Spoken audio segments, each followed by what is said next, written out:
Croatian താരം മാറ്റിയോ കൊവാച്ചിച്ച് 2 ഗോളുകൾ നേടിയ മത്സരത്തിൽ ഫുൾഹാമിനെ 3-2 മറികടന്ന് മാഞ്ചസ്റ്റർ സിറ്റി ഇത്തിഹാദ് സ്റ്റേഡിയത്തിൽ നടന്ന മത്സരത്തിൽ 1 ഗോളിന് പിന്നിൽ പോയതിനു ശേഷമാണ് കൊവാച്ചിച്ച് സിറ്റിയുടെ രക്ഷക്കെത്തിയത്.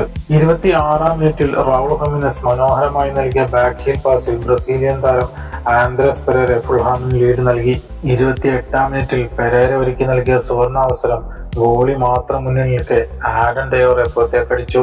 31-ാം മിനിറ്റിൽ സിറ്റിക്ക് ലഭിച്ച കോർണർ കിക്കിൽ നിന്നും റീബൗണ്ട് കിട്ടിയ പന്ത് കനത്ത ഒരു ഷോട്ടിൽ കൊവാച്ചിച്ച് സമനില ഗോൾ നേടി. 46-ാം മിനിറ്റിൽ ഇടതുവിങ്ങിൽ നിന്നും ഫിൽ ഫോഡൻ ഉയർത്തി നൽകിയ പന്ത് നെഞ്ചിൽ സ്വീകരിച്ച് ബെർണാഡോ സിൽവ നൽകിയ പാസ് കൊവാച്ചിച്ച് ഒരിക്കൽ കൂടി മനോഹരമായി ഫിനിഷ് ചെയ്തു. 81-ാം മിനിറ്റിൽ ബോക്സിന് പുറത്തു നിന്നും തൊടുത്ത ഒരു ലോങ് റേഞ്ചിൽ ജെറമി ഡോക്കു സിറ്റിയുടെ ലീഡ് വർദ്ധിപ്പിച്ചു. 88-ാം മിനിറ്റിൽ റോഡിഗ്രോ മൂനിസ് ഫുൾഹാമിന് വേണ്ടി 1 ഗോൾ കൂടി നേടിയെങ്കിലും സിറ്റിയുടെ വിജയം തടയാനായില്ല.